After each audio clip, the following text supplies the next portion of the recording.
Howdy, folks. I want this guy. You don't necessarily have to I don't care. eat the bacon when the wife burns it. That's pretty burnt. Hey, Daddy, I got it clean. But it helped. It does help.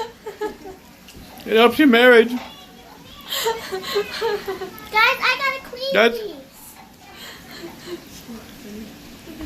That's pretty dry. Oh, it is burnt too. And that's my expensive bacon. Did I smell bacon? Go for it. Why did you eat it? Oh, You burnt my bacon, boy!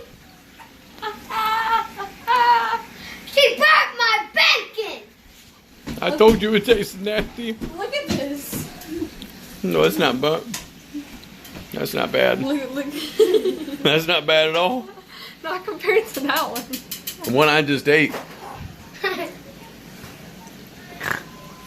Folks, if you want to know what that tastes like, go to your local fireplace and pull out one of those black coals in the back and just take a bite of that.